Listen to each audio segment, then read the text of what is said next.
Hello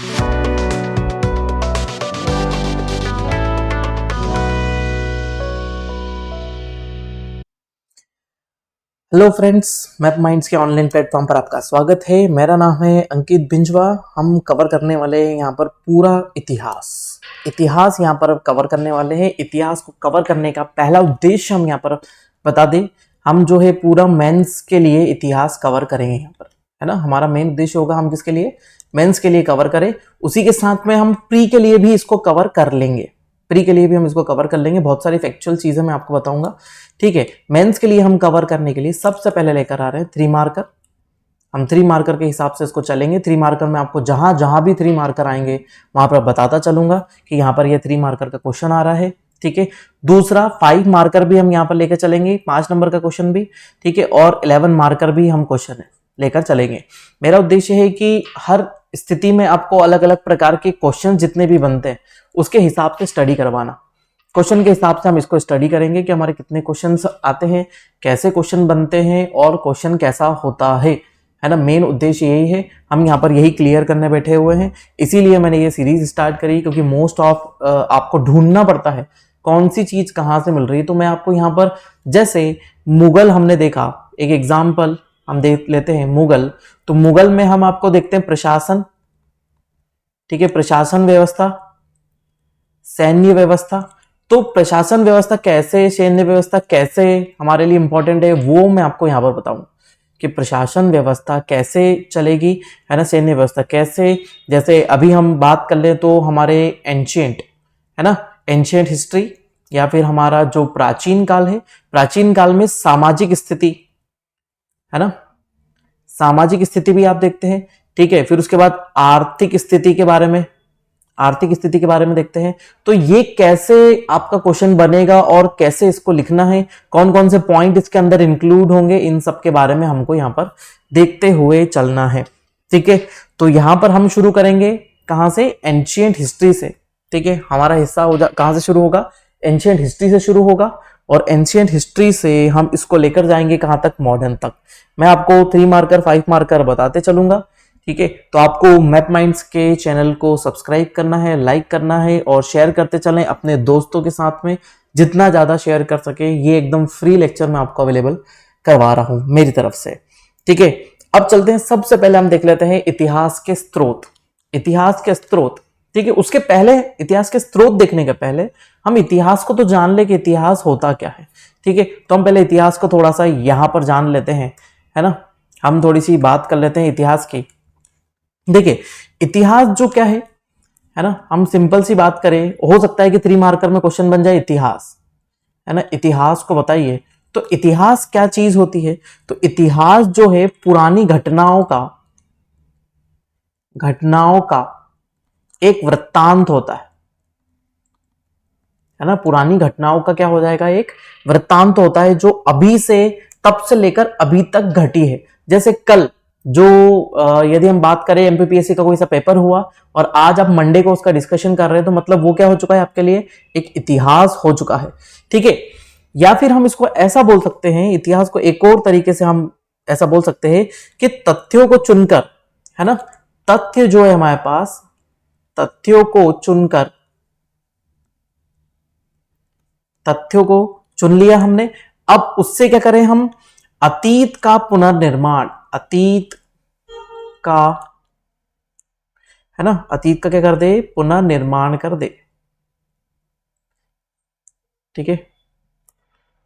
अतीत का यदि हम पुनर्निर्माण करते थे तो यही क्या हो जाता है, इतिहास कहलाता है। इसे ही क्या हम कहते हैं, इतिहास कहते हैं, ठीक है। अब इतिहास के बारे में यदि हम और बातें करें, ठीक है, तो शुरुआती स्रोत तो हमारे पास बिल्कुल भी नहीं थे। शुरुआती स्रोत हमारे पास यदि बात करें तो हमारे पास स्रोत के नाम पर कुछ भी नहीं था, क्योंकि भारत में, हम सिंपल सी बात करें, भारत में लेखन परंपरा नहीं थी, है ना। कौन सी परंपरा, लेखन की परंपरा हमने यहां पर नहीं देखी। लेखन की परंपरा नहीं देखी मतलब लोग क्या करते थे, इतिहास को याद रखने की कोशिश करते थे, और जितना भी उनको ज्ञान मिलता था उस ज्ञान को याद रखने की ज्यादातर कोशिश की जाती थी, ठीक है। और इस हिसाब से रुचि भी नहीं थी, है ना। इतिहास को लिखने में भी हमारे पास कोई रुचि नहीं थी, इसीलिए क्या हो जाता है, हमारे पास इतिहास की कोई बुक नहीं है, हमारे पास इतिहास की कोई विशेष बुक यहाँ पर अवेलेबल नहीं होती है। इसीलिए हमको इतिहास के बारे में पता चलता है कहां से, साक्ष्यों से, है ना। स्रोत हम यहां से निकाल के लाते हैं, अलग अलग स्रोत, जिसमें हमको क्या देखना पड़ता है कि इतिहास कैसे हमारे तक पहुंचेगा। ठीक है, तो उसमें क्या चीज हो जाती है, उत्खनन।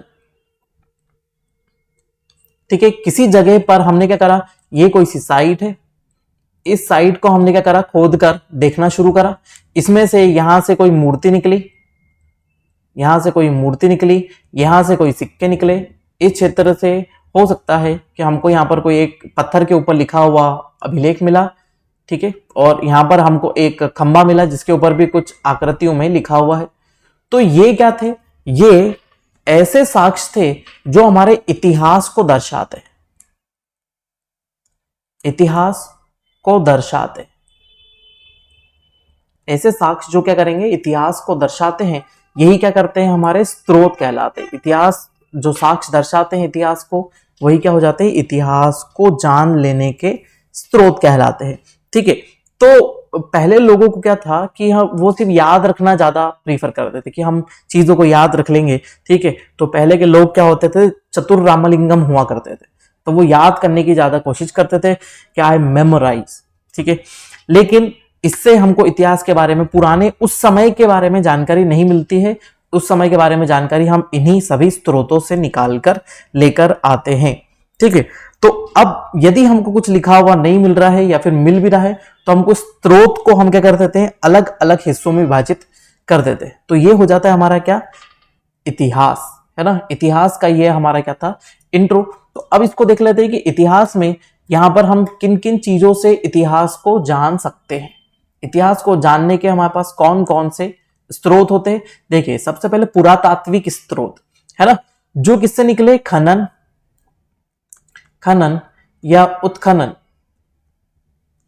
है ना, खनन या उत्खनन से प्राप्त जितने भी पदार्थ होते हैं उन्हें हम क्या बोल देंगे, हमारे पुरातात्विक स्रोत। जैसे क्या हो जाएगा, उत्खनित सामग्री, उसमें से जो भी चीजें निकलेगी, उसमें से जितने भी अभिलेख निकलेंगे, उस समय जितनी भी मुद्राएं या फिर सिक्के हमको प्राप्त होते हैं, या फिर कोई ताम्र पत्र है, उसके ऊपर तांबे के पत्र होते हैं, उसके ऊपर खरूच कर, ऐसे तांबे के पत्र है, उस पर खरूच कर कुछ लिपि में लिख दिया जाता है ना, है ना, ऐसा कुछ भी लिख दिया जाता है, ताम्रपत्र हो जाते हैं। और कलाकृतियां होती है, जैसे हमने नाचती हुई एक मूर्ति को देखा, ठीक है, तो हमने देखा कि उस समय लोग क्या थे, नृत्य प्रिय थे, ऐसा हो सकता है, हम अंदाजा लगा सकते हैं। ठीक है, फिर हमने उस समय एक शिवलिंग देखा, है ना, उस समय हमने क्या देखा, एक शिवलिंग देखा, तो हमको ये चीज पता चली कि उस समय शिवलिंग की पूजा की जाती थी, है ना। ऐसे भी स्रोत आपको मिल सकते हैं कि शिवलिंग की पूजा भी उस समय हो सकती थी, है ना, शिवलिंग की भी पूजा हो, या फिर उस समय प्रकृति की पूजा होती थी, है ना, क्योंकि शिव जी के बारे में भी हमको पता चलता है, आगे हम आपको बताएंगे।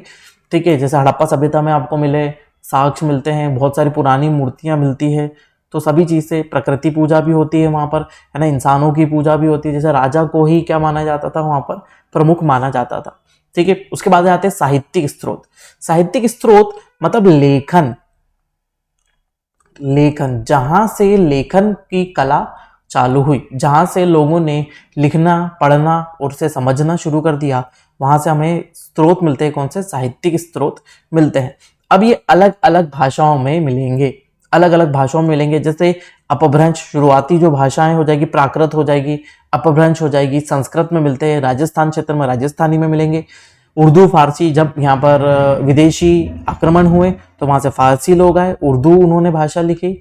उसके अलावा आ गए अंग्रेज, आ गए, अंग्रेजों ने भी अपने बहुत सारे अभिलेख बनाए, या फिर उन्हें प्रपत्र दिए जो अंग्रेजी भाषा में या फिर अन्य कोई और भाषा इसमें हो सकती है। तो जितने भी लेख होते हैं, जैसे हमारे ग्रंथ है ना, जैसे महाभारत हो गए, और ये सब चीजें इसी में शामिल होती है।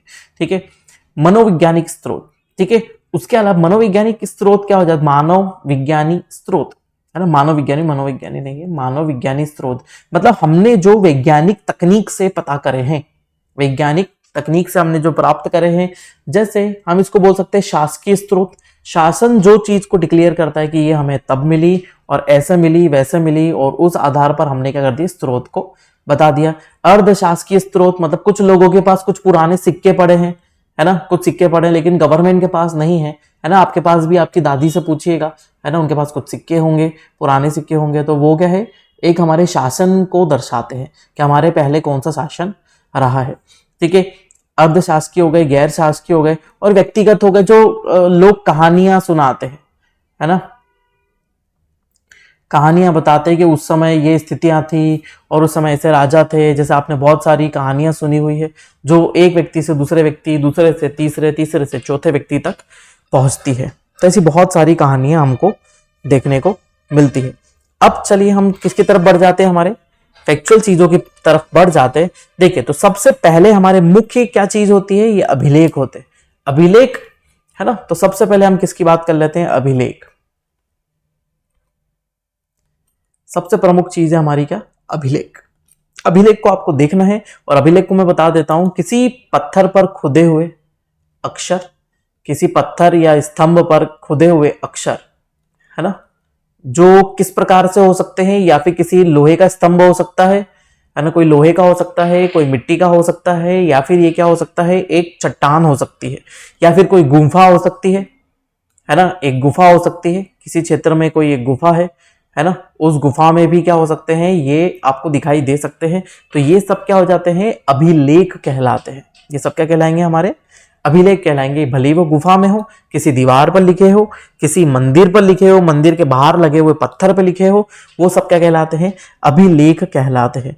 ठीक है, हमारे इतिहास को दर्शाने वाले सबसे महत्वपूर्ण स्रोत है सबसे अधिक, क्योंकि इसमें बहुत अत्यधिक जानकारी हमको मिल जाती है। सर्वाधिक मान्य इन्हें हम क्या कर देते हैं, बताते हैं। ठीक है, सर्वाधिक आपको क्या मिलते हैं, पाषाण के शिलालेख मिलते हैं। किसके, पाषाण। सबसे पहले आपको क्या मिलते हैं, पाषाण के अभिलेख सबसे ज्यादा मिलते हैं। पाषाण अभिलेख जो मिलते हैं, है ना, पाषाण अभिलेख जो सर्वाधिक मिलते हैं, वो पत्थरों पर उकेरी गई संरचनाएं।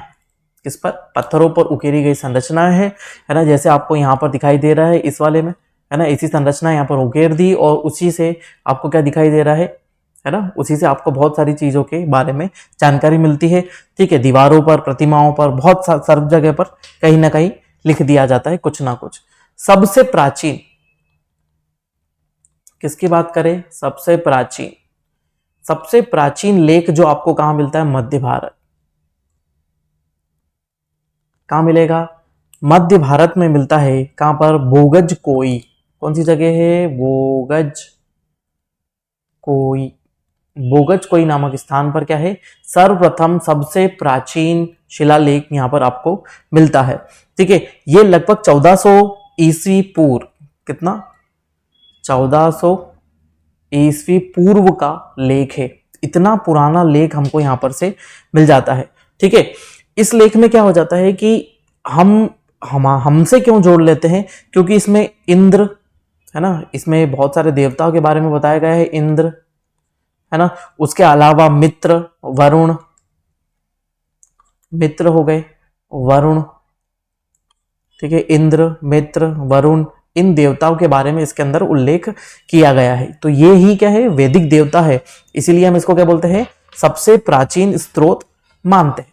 उसके अलावा हमें यदि और बात करें कि हमें और कहां से प्राचीन स्रोत मिले, तो अशोक के जो स्रोत है वो भारत में मिलने वाले सबसे प्राचीन शिलालेखों में है ना। अशोक के जो स्रोत प्राप्त होते हैं वो सबसे प्राचीन शिलालेख है, जो तीसरी शताब्दी, कब मिलते हैं, तीसरी शताब्दी, है ना, में आपको मिलते हैं। तीसरी शताब्दी ईसा पूर्व में आपको ये शिलालेख यहाँ पर मिलते हैं। तो ये महत्वपूर्ण आ जाता है कि अशोक के शिलालेख जो हमें मिले वो कौन सी शताब्दी के हैं, तीसरी शताब्दी ईसा पूर्व के मिलते हैं। ठीक है, अब यदि हम यहाँ पर बात करें कि अशोक के शिलालेख जो मिलते हैं, है ना, उसमें क्या खासियत है, यहाँ पर ये खासियत है कि उत्तर पश्चिम, ये भारत का उत्तर पश्चिम क्षेत्र है ना, ये है उत्तर पश्चिम, क्योंकि भारत पूरा यहां तक फैला हुआ था, है ना, क्योंकि यहां से कोई अफगानिस्तान अलग नहीं था, पाकिस्तान कोई अलग नहीं था, और ये पूरा हिस्सा क्या था, भारत में ही आता था। ठीक है, तो ये उत्तर पश्चिम वाला जो क्षेत्र है, यहाँ पर जो शिलालेख मिलते हैं वो किस में मिलते हैं, खरोष्ठी में मिलते हैं। ठीक है, कौन सी भाषा में मिलेंगे, खरोष्ठी। कौन सी भाषा में मिले? खरोष्ठी भाषा में यहाँ पर क्या मिलते हैं आपको? शिलालेख मिलते हैं। ठीक है, उसके अलावा, है ना, उसके अलावा कुछ शिलालेख किस में भी मिलते हैं? यहां पर मिलते हैं यूनानी, कुछ शिलालेख यूनानी भाषा में मिलते हैं। ठीक है, कुछ मिलते हैं अरमाइनिक,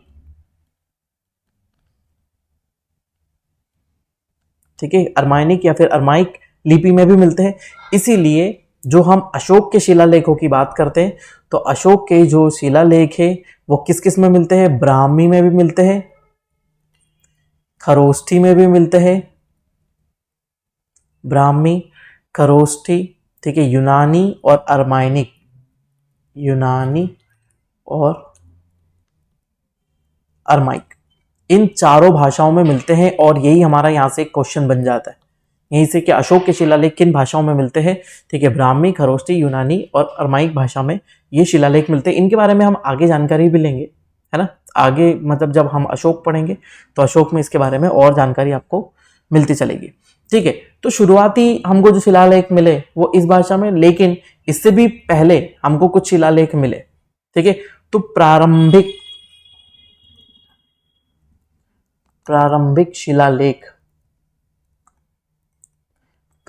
शिलालेख जो हमको मिलते हैं वो किस भाषा में मिलते हैं? प्राकृत भाषा में। प्रारंभिक शिलालेख हमको किसमें मिलते हैं?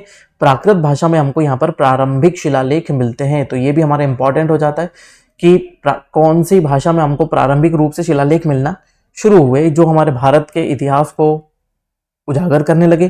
ठीक है, फिर उसके बाद यदि हम बात करें कि गुप्त काल है ना, गुप्त काल से हमको किस में मिलने लगे? संस्कृत। हमको कब से, ये भी क्वेश्चन यहां पर आ जाता है कि कब से आपको संस्कृत में शिलालेख मिलने लगे? तो कब से मिलने लगे? गुप्त काल से लेकर, है ना, गुप्तोत्तर काल तक आपको क्या मिलेंगे? संस्कृत वाले शिलालेख आपको मिलेंगे। गुप्त तथा गुप्तोत्तर काल से आपको शिलालेख जो मिलने शुरू हुए, किस भाषा में मिलने शुरू हुए? संस्कृत भाषा में मिलना शुरू हुए। उसके अलावा जो हेलियोडोरस, है ना, आपने बहुत सुना होगा, है ना, जो यवन के जो क्या थे? राजदूत थे, हेलियोडोरस। तो बेस नगर ये कहां पड़ेगा? एमपी के विदिशा में। बहुत ज्यादा इंपॉर्टेंट है, एमपी के विदिशा में मिलता है बेस नगर। यहां पर गरुड़ स्तंभ शिलालेख, गरुड़ स्तंभ शिलालेख आपको यहां पर मिलता है। ठीक है, और ये किसके बारे में जानकारी देता है? ये महत्वपूर्ण क्वेश्चन है। भागवत धर्म के बारे में यहां पर हमको जानकारी देता है। कौन सा? गरुड़ स्तंभ जो है भागवत धर्म के बारे में हमको जानकारी देता है। ठीक है, उसके अलावा फिर से एमपी में, है ना, सागर जिले में आ जाते हैं। एमपी के सागर का जो एरण है, एरण से भी हमको क्या मिलती है? वराह की प्रतिमा, है ना, वराह की प्रतिमा, है ना, प्रतिमा। ठीक है, इसके लिए भी हमें शिलालेख मिलते हैं। ठीक है, वराह की प्रतिमा जो हमें मिली उसके ऊपर क्या था? हूणराज तोरमाण, किसके? हूणराज तोरमाण के लेखों का विवरण मिलता है। कहां से? सागर के एरन से ही जो अभिलेख मिले उसमें ही सती प्रथा का भी उल्लेख था। सती प्रथा का उल्लेख भी हमको कहां से मिलता है? एरन से प्राप्त होने वाले अभिलेख से ही हमको मिलता है। ठीक है, उसके अलावा यहां पर और महत्वपूर्ण जानकारी के बारे में बात करें तो हमको सर्वाधिक अभिलेख, है ना, सर्वाधिक अभिलेख हमको कहां से मिल रहे थे? मैसूर राज्य से हमको सर्वाधिक अभिलेख यहां पर आपको देखने को मिले। सर्वाधिक अभिलेख हमको यहां पर प्राप्त हुए थे। ठीक है, उसके अलावा हमको कुछ पारसी पोलिस के अभिलेख भी मिलते हैं, है ना, पारसी पोलिस के अभिलेख मिलते हैं जो ईरानी सम्राट के थे। पारसी पोलिस के अभिलेख भी मिलते हैं जो ईरानी सम्राट के थे और सिंधु घाटी पर विजय के बारे में इन्होंने हमको बताया। ठीक है, और सबसे महत्वपूर्ण एक और पॉइंट यहां पर आ जाता है, जो अशोक के हमको शिलालेख मिले थे, अशोक के हमको शिलालेख जो मिले, है ना, उन्हें 1837 में जेम्स प्रिंसेप ने पढ़ा, है ना, जेम्स प्रिंसेप ने पढ़ा और हमें बताया कि ये भाषा जो है कौन सी लिखी हुई है, ब्राह्मी। ये किस में लिखे हुए हैं, ब्राह्मी भाषा में लिखे हुए शिलालेख हैं और उन्हें सबसे पहले पढ़ा गया। ठीक है, तो ये हमारे बहुत ही प्रमुख शिलालेखों के बारे में मैंने आपको बताया। उसके अलावा भी मैं आपको क्या बता देता हूं, अन्य शिलालेख बता देता हूं। अन्य शिलालेख भी आपके महत्वपूर्ण हैं। यहां पर हमने आपको मैप के ऊपर बताया कि खरोष्टी, फिर उसका यूनानी, अर्माइनिक, है ना, तो कौन से वाले क्षेत्र में थे। ठीक है, कुछ और शिलालेख के बारे में बात कर ले तो आ जाता है हमारा हाथी गुम्फा। ठीक है, हाथी गुम्फा शिलालेख। ठीक है, हाथी गुम्फा शिलालेख किसके बारे में बताता है, किसने बनवाया था इसको, कलिंग के राजा खारवेल। कलिंग राजा खारवेल, कलिंग के राजा खारवेल ने बताया था। और इसमें शासन की घटना, इसमें किस चीज के बारे में बताया है, शासन की घटनाओं के बारे में बताया गया हाथी गुम्फा अभिलेख में। ठीक है, दूसरा आ जाता है हमारा जूनागढ़ अभिलेख। जूनागढ़, या फिर हम इसको गिरनार का भी बोलते हैं, गिरनार अभिलेख या फिर जूनागढ़ अभिलेख। ये किसने बनवाया था, रुद्रदामन। किसने बनवाया इसको, रुद्रदामन ने बनवाया। और अपनी विजय जो थी उसके बारे में यहाँ पर जानकारी दी कि अपनी विजयों के बारे में उल्लेख इसके अंतर्गत करवाया था। ठीक है, उसके अलावा नासिक अभिलेख, महाराष्ट्र का नासिक का अभिलेख था। ठीक है, गौतमी ने इसको बनवाया था, गौतमी बलश्री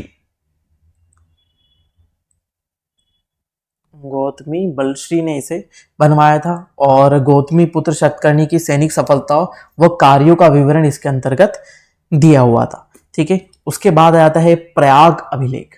बहुत महत्वपूर्ण है ये सब, आप याद रखें, यहां से क्वेश्चन आ जाता है। प्रयाग अभिलेख किसने बनवाया, समुद्रगुप्त का ये अभिलेख था, महत्वपूर्ण है।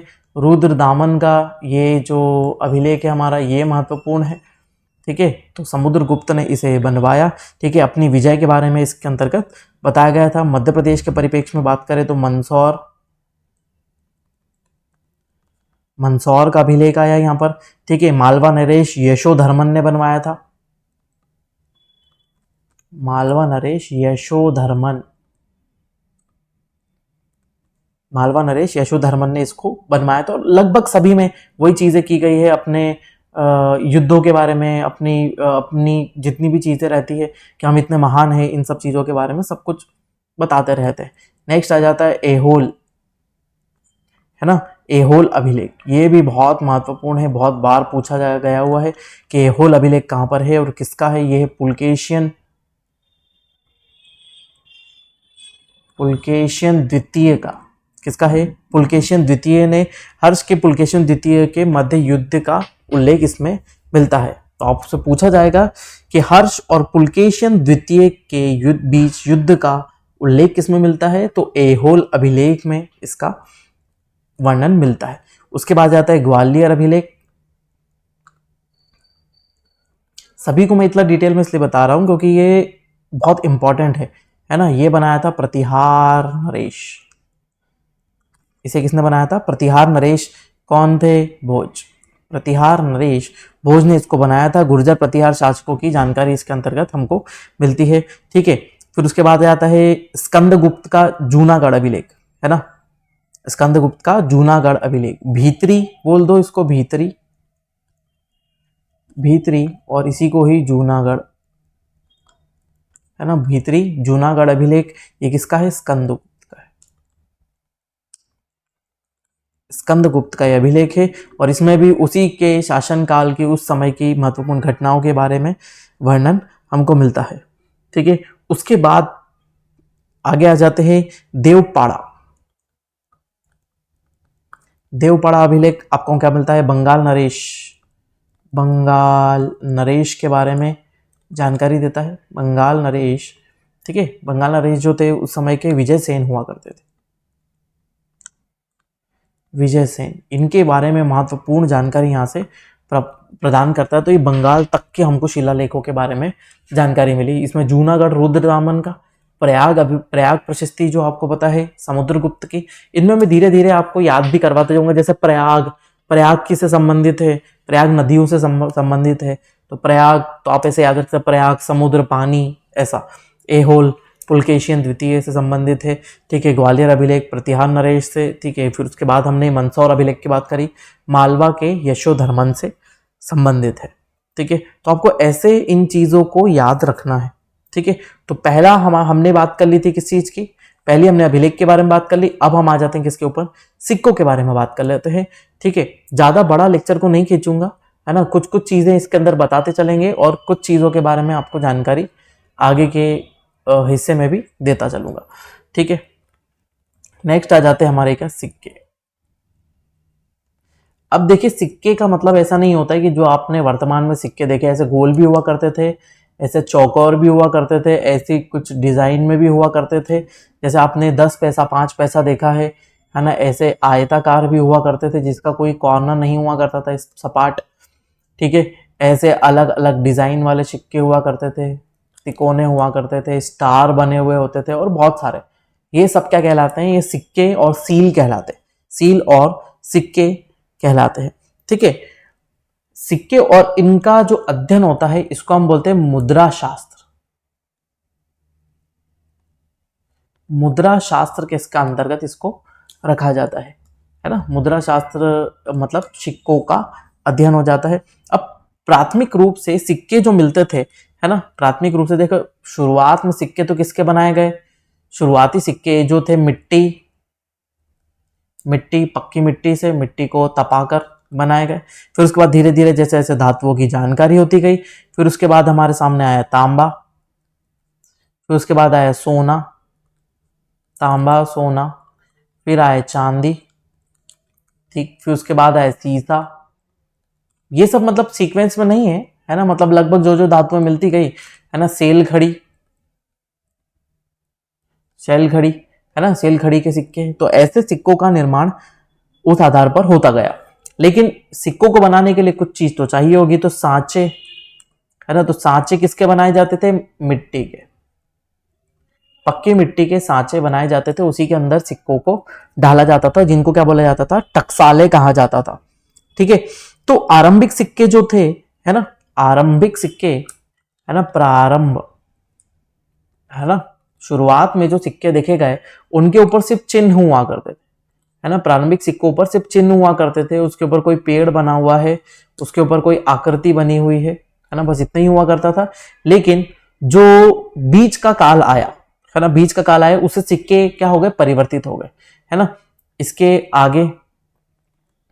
आगे की बात करें तो सिक्के क्या हो गए, परिवर्तित हो गए। सिक्के परिवर्तित होकर कैसे बनने लगे, राजाओं और देवताओं के नाम पर, राजा, ठीक है, देवता, देवी, ठीक है, आकृति, इन सब चीजों को शामिल करने लगे। उसके साथ में ही इसके ऊपर क्या हुआ करता था, डेट मतलब तारीख भी समय अनुसार यहां पर आने लगी, तारीख को भी यहां पर बताने लगे कि यहां पर तारीख भी होने लगी।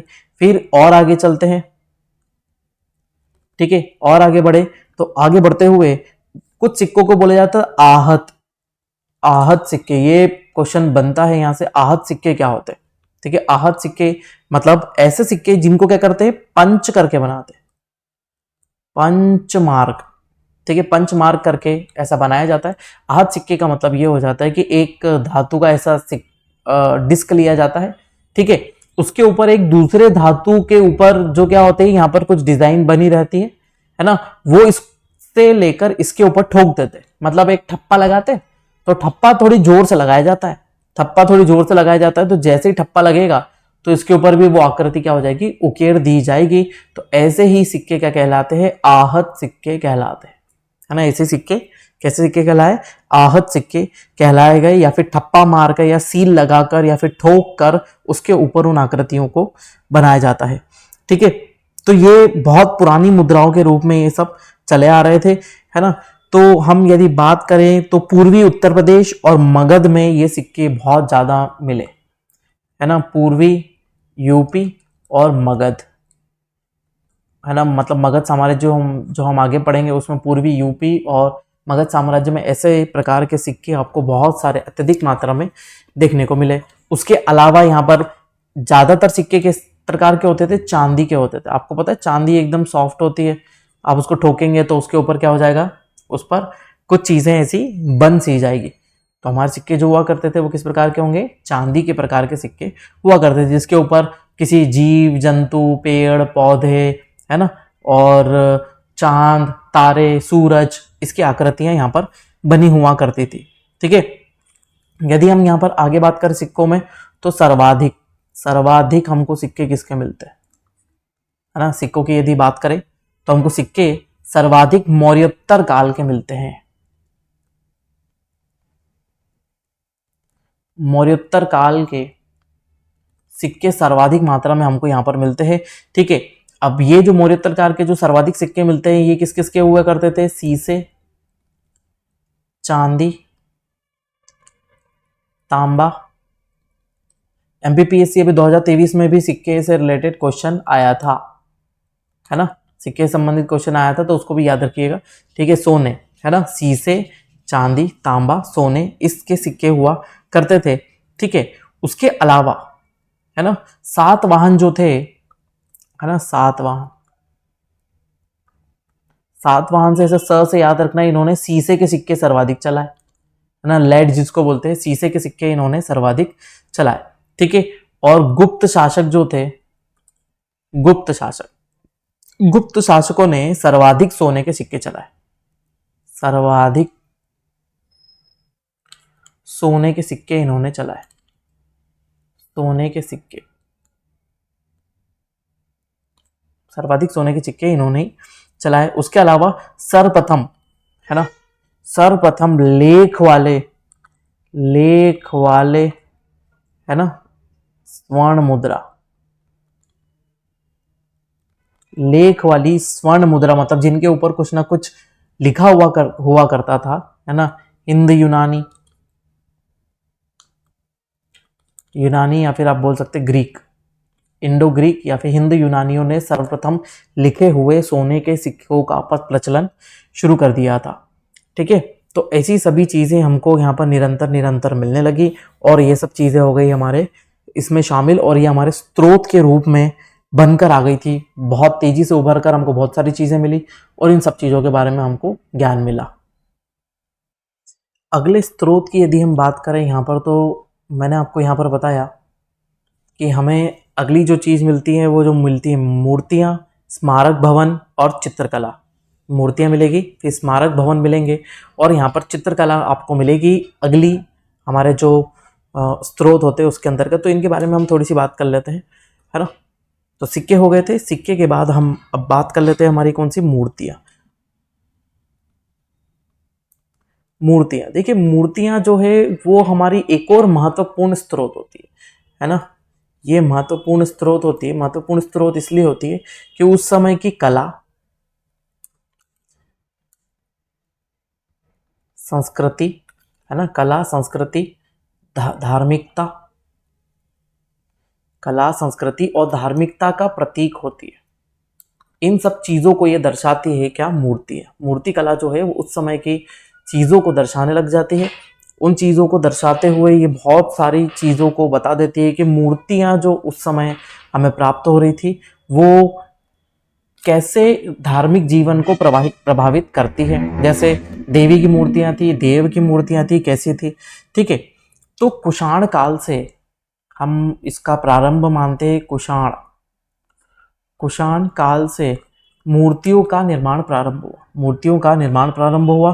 ठीक है, उसके अलावा गुप्त कुषाण और गुप्तोत्तर काल में निर्मित मूर्तियां जो थी वो बहुत ही धार्मिक भावनाओं से निर्मित थी।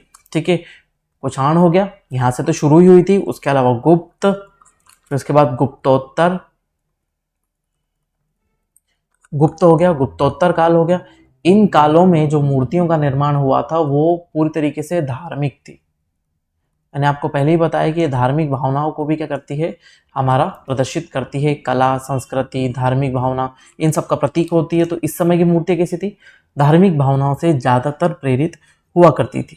ठीक है, अब मूर्तियों का निर्माण जो होता था वो अलग अलग शैलियों में किया जाता था, है ना, अलग अलग शैलियों में इसका निर्माण किया जाता था। सबसे पहले हम बात करते गांधार शैली। गांधार शैली की यदि बात करें तो ये जो थी ऐसी शैली थी जिसमें स्वदेशी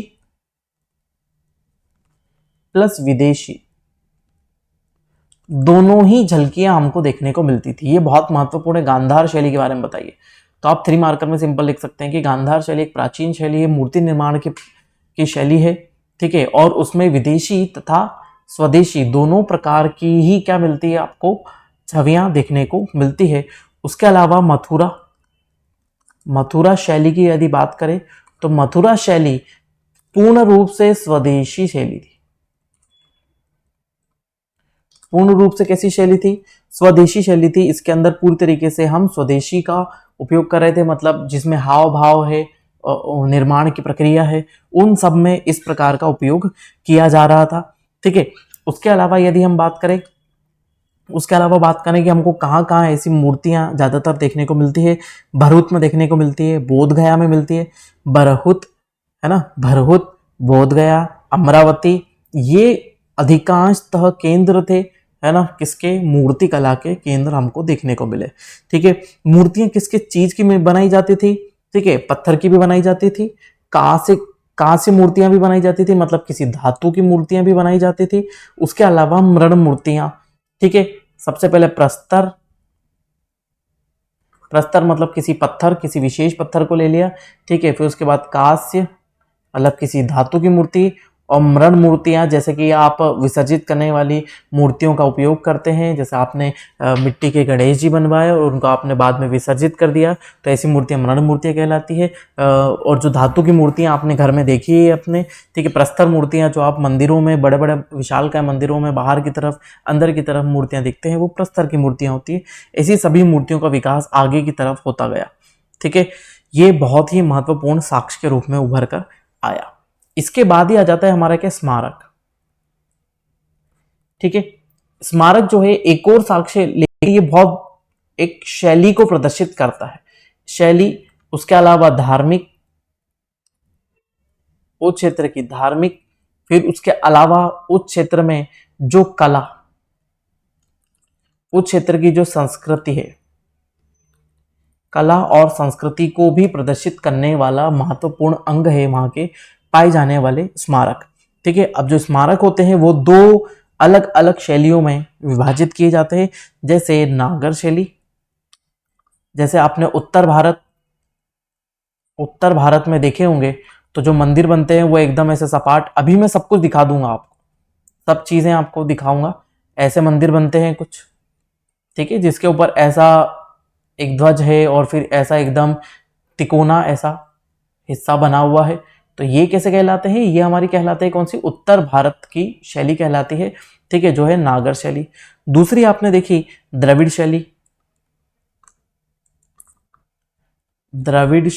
द्रविडियन शैली की यदि बात करें तो मंदिर क्या होते थे, द्रविड़ शैली के जो मंदिर होते थे वो अच्छे सजे धजे होते थे, बहुत, मतलब यहाँ पर बहुत सारी कारीगरी की जाती थी।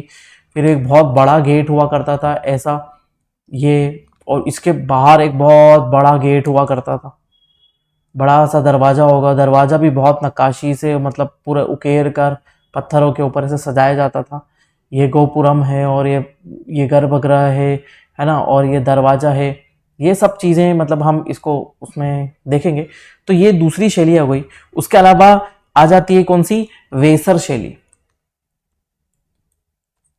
वेसर शैली ये कहां पर मिलती है आपको, दक्षिणापथ। दक्षिणापथ अर्थात क्या हो जाएगा कि हम जैसे भारत की बात करें, ये भारत हो गया, भारत में उत्तर से उत्तर की ओर आपको मिल गई कौन सी, नागर शैली। दक्षिण में मिल गई आपको कौन सी, दक्षिण में आपको मिल गई कौन सी, द्रविड़।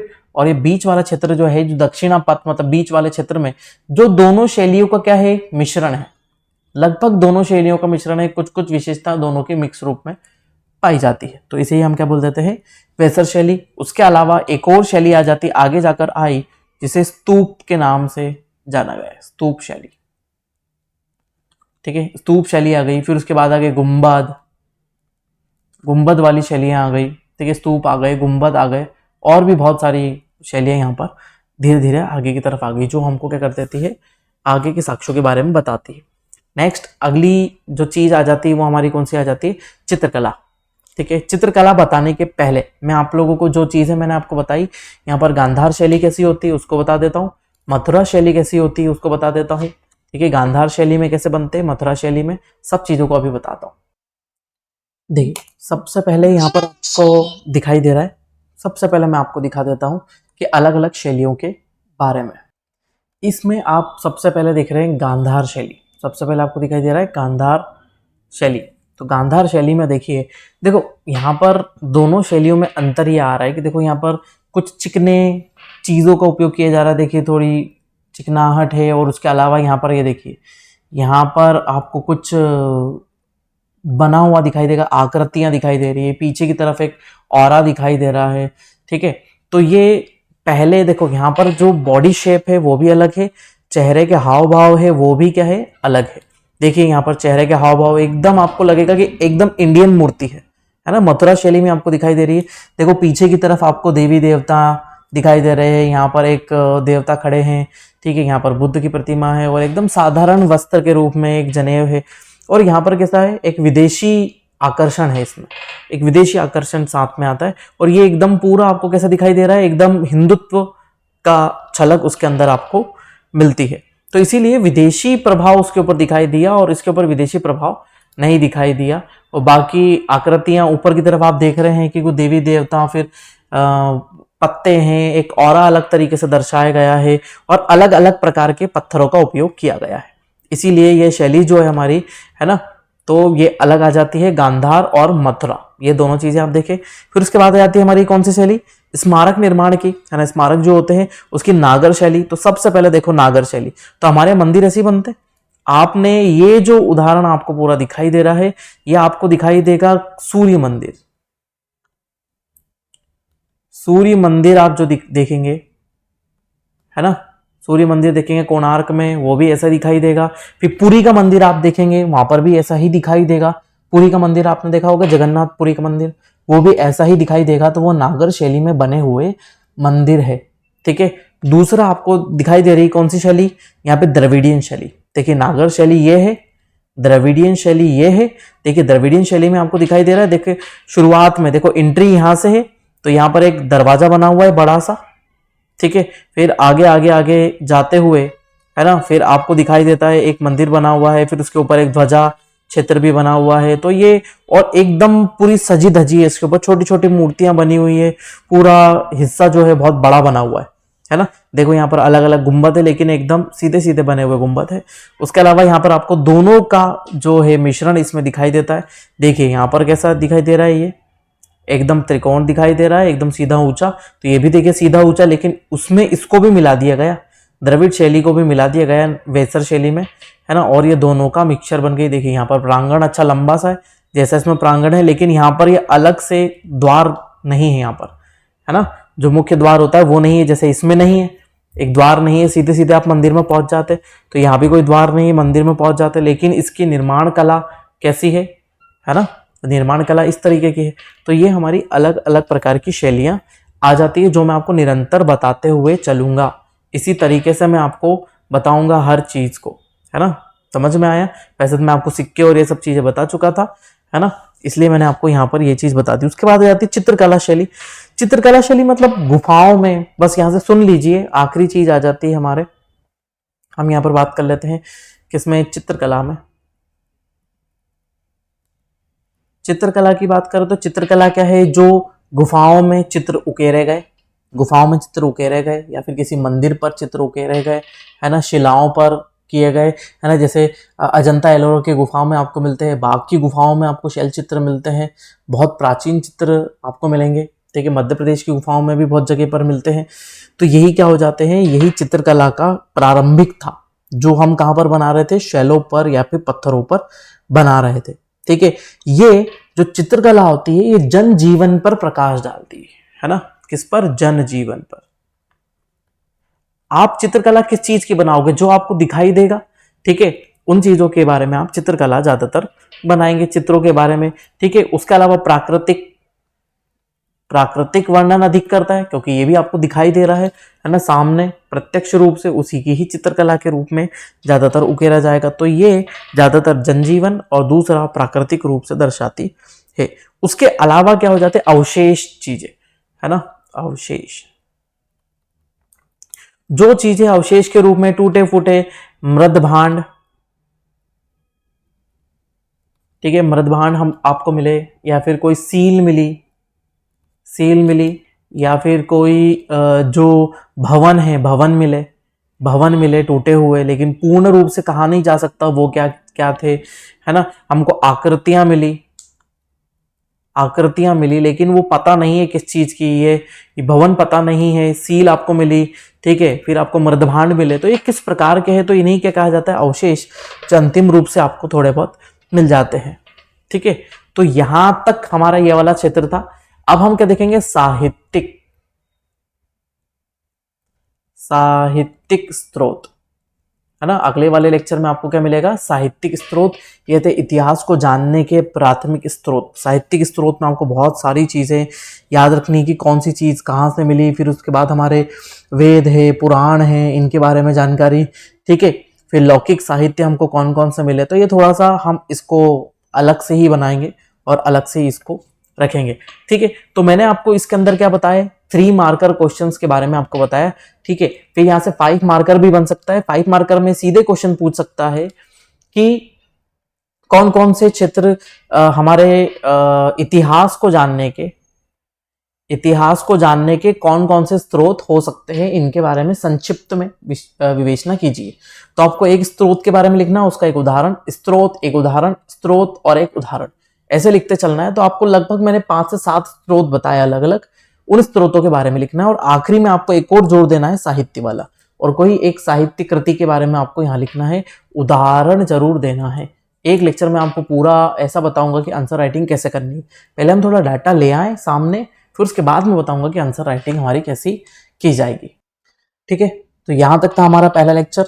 ये ज़्यादा मैंने खींचा नहीं, आपको बहुत ही इंपॉर्टेंट चीज़ें बताई। फिर मैं आपको एक लेक्चर ऐसा लूँगा जिसमें पूरी फैक्ट चीज़ें होगी, वो हम प्री के लिए बनाएंगे, वो अलग चीज़ होगी, है ना। बहुत ही फैक्चुअल चीज़ें उसके अंदर लेके आऊँगा और बहुत ही लाइन वाइज डाटा उसके अंदर लिखा होगा।